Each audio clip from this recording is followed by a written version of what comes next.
Perhatikan baik-baik, saya pergi ke tepi sungai yang baru surut untuk mengumpulkan batu. Tanpa sengaja melihat sekilas sebuah batu yang setengah terkubur di tanah, berwarna kuning kusam. Permukaannya kasar, tampak biasa saja, seperti dilupakan oleh waktu. Tetapi saya merasa warnanya menyimpan sedikit kehangatan.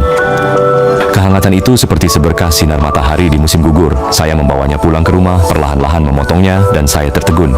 Batu itu ternyata halus seperti tenunan, dengan cahaya setengah transparan yang samar-samar memancarkan lapisan keemasan yang lembut. Bukan kilau mencolok, melainkan kehangatan yang terendap oleh waktu. Saya tahu bahan ini memiliki aura, layak untuk dibangkitkan kembali, jadi saya memutuskan untuk mengukirnya menjadi sebuah liontin plum blossom untuk keberuntungan.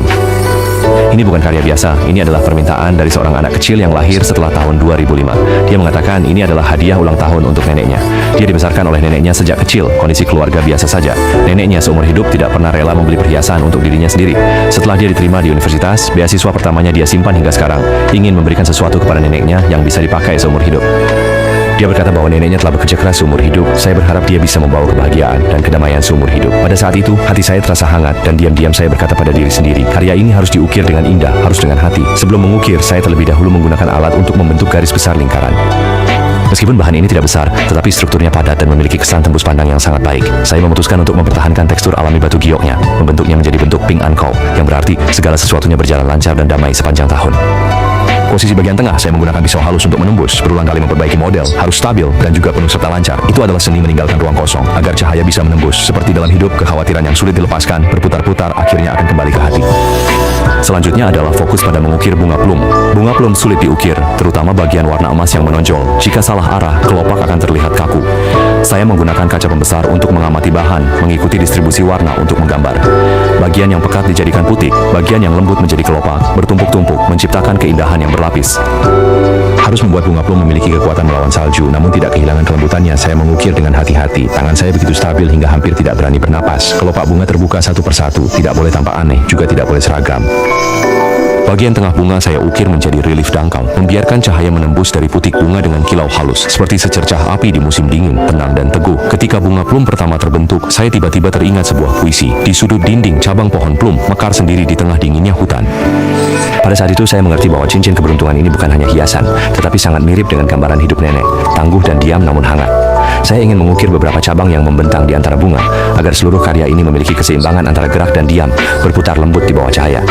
Bayangan bunga plum tercermin pada bentuknya, seperti sebuah dialog tentang waktu. Sejak hari pertama memoles, saya hampir tidak pernah meninggalkan meja kerja dari pagi hingga malam. Tangan saya pegal sampai tidak bisa diangkat. Namun, ketika produk jadi dipoles dan dipoles, saya seketika merasa semuanya sepadan.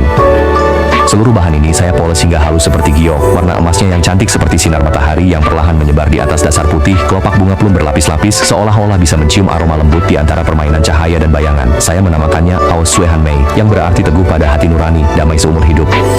Pada hari ketika foto produk jadi dikirimkan kepada gadis kecil itu, dia mengirim pesan suara. Suaranya sedikit tersendat. Shifu, ini sangat indah, nenekku pasti akan menyukainya. Pada saat itu saya tiba-tiba juga merasa terharu. Ternyata yang diukir oleh pengrajin bukan hanya batu giok, tetapi juga cinta dan kepedulian di dalam hati seseorang.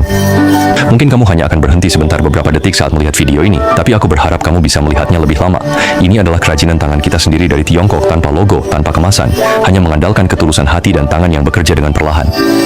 Di zaman sekarang ini, semua orang berlomba dengan waktu, mengejar ketenaran, mengejar popularitas, tetapi ada yang masih mengukir kehangatan hidup di antara setiap goresan, menyimpan cahaya lembut dari waktu. Jika kamu juga merasa bahwa karya yang teliti ini layak untuk dilihat, tolong beri saya tanda hati kecil. Ini bukan untuk popularitas, hanya ingin lebih banyak orang tahu. Di zaman yang bising ini, masih ada orang yang mengukir bunga di batu, mencintai dalam cahaya dan bayangan, dan menaruh bagian paling lembut dari jiwa dalam kerajinan tangan. Semoga kamu yang melihat video ini sekuat bunga plum, selembut waktu, dikelilingi cinta, dan selamanya damai. Terima kasih telah melihat sampai di sini.